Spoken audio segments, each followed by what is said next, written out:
Okay, this is important, and everyone needs to know about it before I go.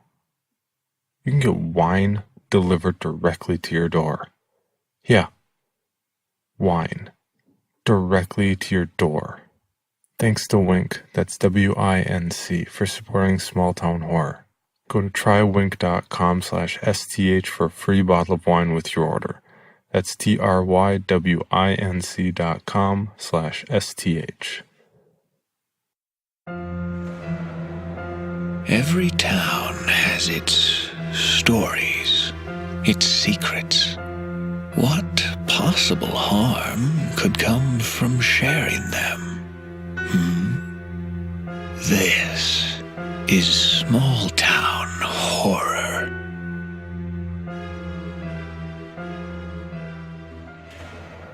My name is Ryan Jennings. Small Town Horror is a bi-weekly podcast documenting my return to Creighton, Minnesota, and my continuing search for answers. For more details, please listen to all previous episodes.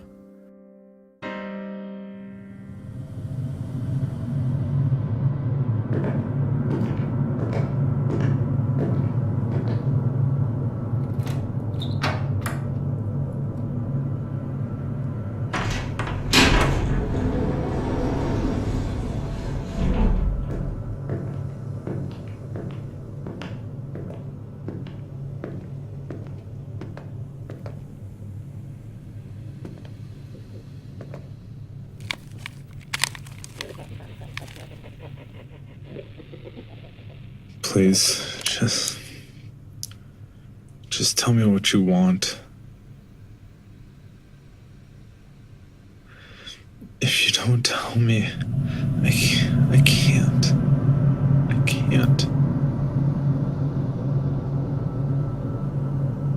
I don't understand. Why don't you just talk to me? No. I'm sorry. I swear, no questions. I swear to God, no more questions. I'm sorry, please. I don't know. The last thing I said, the trees, we got to the trees. We got to the trees.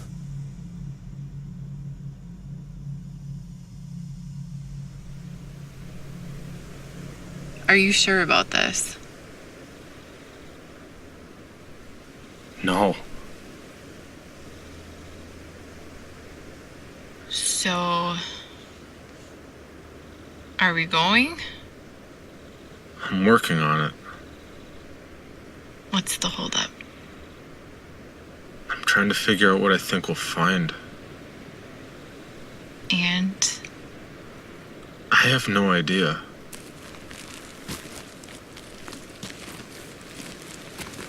Are you scared, maybe, of what we'll find?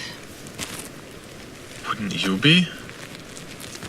I don't know. I can't really imagine what you're going through right now.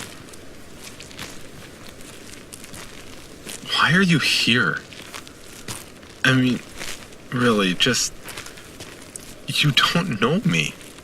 You don't owe me anything.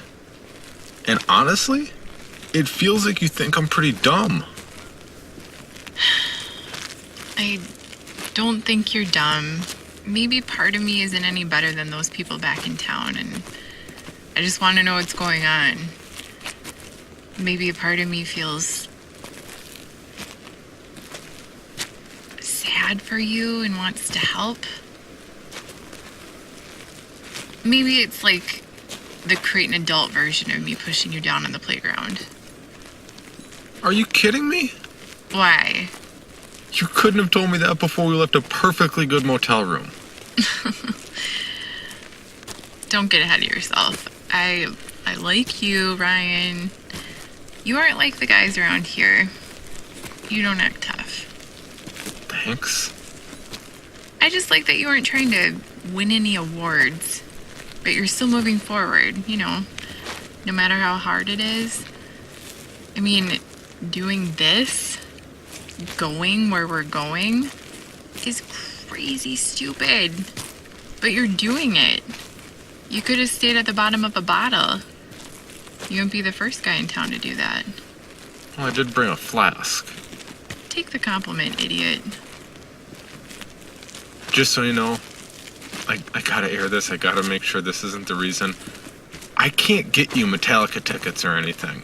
So, if the raw sexual magnetism of a radio jock has anything to do with this.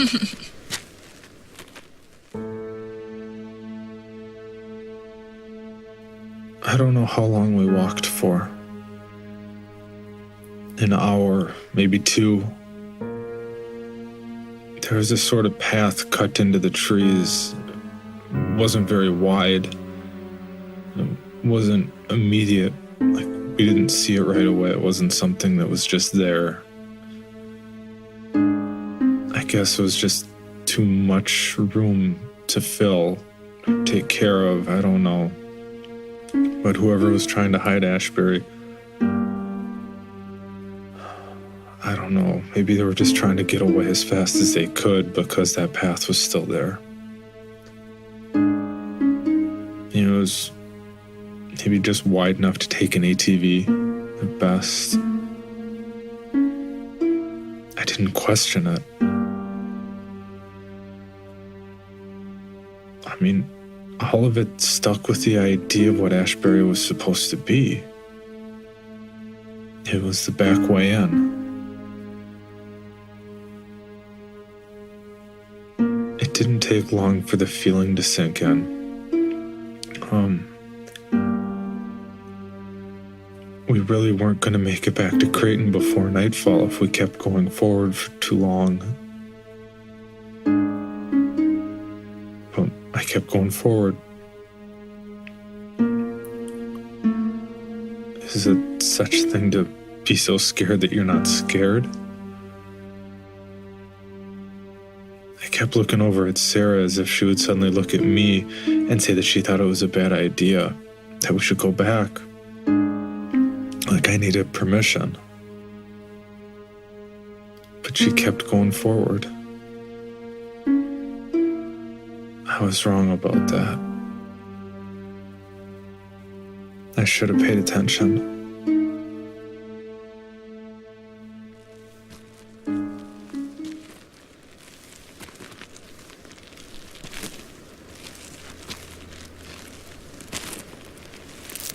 Shh. What is it? Shut up.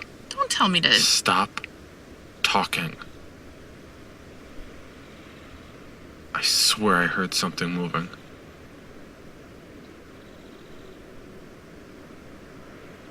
Where? I don't know. Over there somewhere. Maybe it was just a deer. The next time, don't tell me to shut up. Act like a big boy and tell me you hear something so I can pay attention too. Sorry. You really don't spend that much time with other people, do you? I've spent the better part of my life talking to myself in a sound booth. Or in front of a mic. Or in front of a mixing board. I'm pretty sure I've heard more music than spoken words. Yeah, well, still, just talk. Pretend you're talking to yourself. No, never mind. Pretend like you're talking to someone you like. You could probably cut me a little slack. Probably. But we aren't taking a nature walk to a pity party. We have a better chance of seeing the Mad Hatter out here asking us about ravens and writing desks. That snapping branch might as well have been from the White Rabbit. Yeah.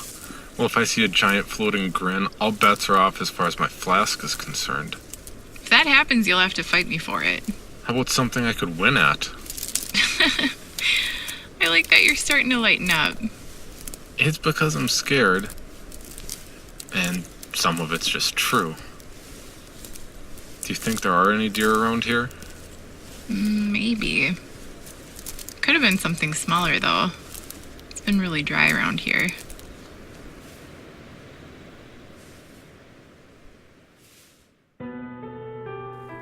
It could have been something smaller, I guess. Maybe not. I guess it doesn't matter now. But it was enough to make me hold that shotgun a little bit tighter. I was afraid to use it. I bought it because I thought it would make me braver, but it didn't. As scared as I was with that gun in my hands, my feet kept going forward. It was something. It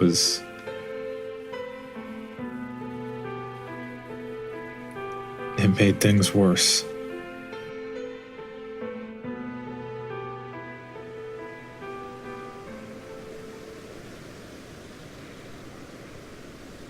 So, assuming we don't suddenly run into a huge containment bubble, or see half-buried toxic waste, or hundreds of dead birds and squirrels, and if Ashbury is even still here, what is the plan? Plan? Yeah, Ryan. The plan. We have to have a plan. The reason we came out here. I don't know. Ryan, why did we come out here? I need to find answers.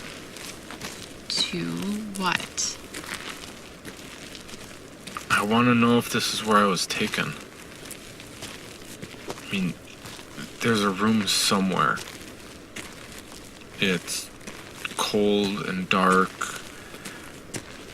Maybe a basement, but beyond that, Okay, here's what we're gonna do.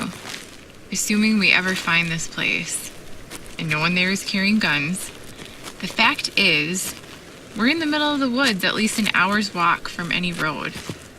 Maybe this is where you were taken. So we go in, we take a look around, but we're gonna stay together. You keep your damn safety on, and if anything feels wrong, we leave. That's it. No arguments, no being a hero or demanding answers. I suppose I can live with that. Why does that feel like just a horrible thing to say right now? What would you rather talk about? How about anything about what's going on? You really don't want to talk through this? I just don't think we're going to talk about anything I haven't thought of 100 times before. Yeah, well, I missed all those times. Fine. Let's see. There's Roger, first person I talked to after I got into town, except that I never told him I was coming or that I'd be at Dad's house. He just showed up there and said it was because of the podcast, but come on. Who listened to this podcast that early? Then he has to see the tape with the Sinners game on it and just happens to find the recording of me, the part I'd never heard before. Didn't he go back with you to your dad's house to look for the sound? Yeah, we looked in the vents, where it wasn't. So you think Roger did that intentionally to make it seem like he was on your side? You didn't exactly think about it being in the walls either. He took my gun. He took the gun of a man who drinks too much and sleeps too little. Whose side are you on? I am just playing devil's advocate. Fine. Joy. Joy? She's like the sweetest person ever. Yeah, she also handed over police evidence. My old interview with Chief Donaldson. And she pointed me towards Mrs. Alderman. Weren't you the one to ask where the Aldermans were? This isn't going to accomplish anything. It could be anyone. It could be the bartender at the pit stop. Trevor. Yeah, him. It could be the motel manager who just had to keep checking in on me. It could be anyone.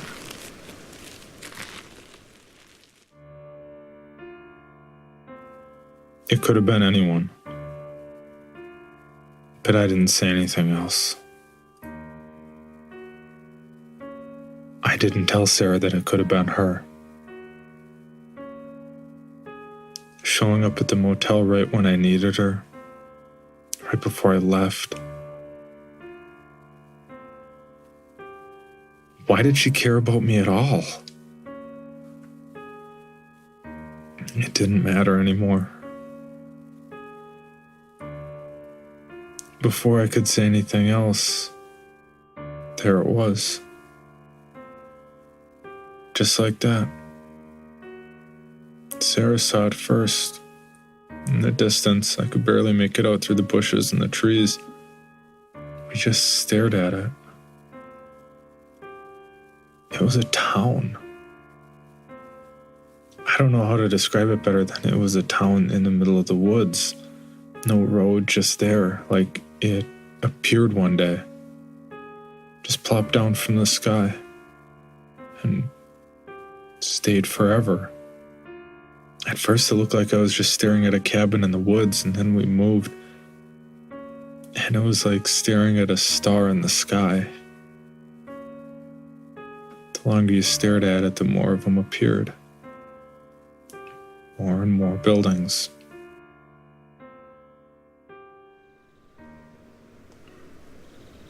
It's Ashbury.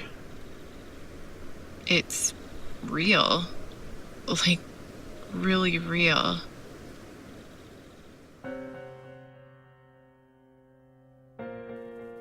I didn't believe we'd find it. I mean, it was Ashbury. That's what we would find. If we found anything, we would find Ashbury. It was a name. It was a thing, and that was it. Like, we didn't need to describe it to each other. It was just something that always had been. And there it was. The closer we got, the more real everything became. No, it didn't. Not real. It didn't feel real. It was surreal.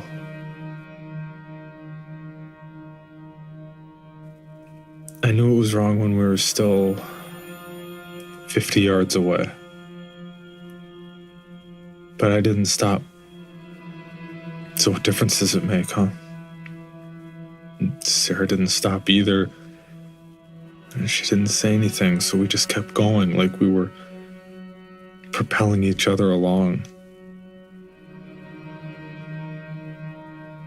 The town as it stood was basically just 3 rows of buildings. Like something out of an old Western movie. Someplace where gunfights happened in the streets, but cross that with like the coal miner's daughter, if it happened in Minnesota. At the far end of it all was this long building and a series of sheds. The rows were mostly housing complexes and storage. It was all wood and sheet metal, and rust, broken windows.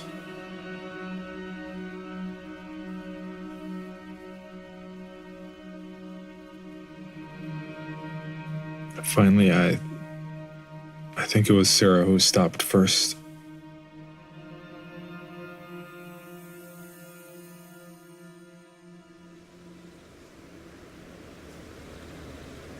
Are you ready for this? We're here. That's the best I can come up with. I don't know if I grabbed her hand or if she grabbed mine before we started walking again. But we did. We walked out of the forest and into the ash. Do you hear it? Hear what?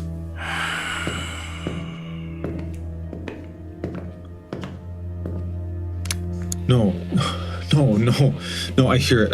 I hear it. I'm sorry, I didn't. I was thinking, I swear to God, I hear it. You don't have to do anything. You don't have to do, you don't.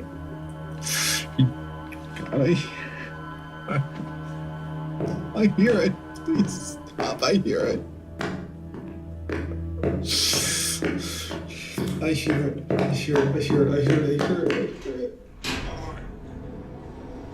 Stop, I hear it!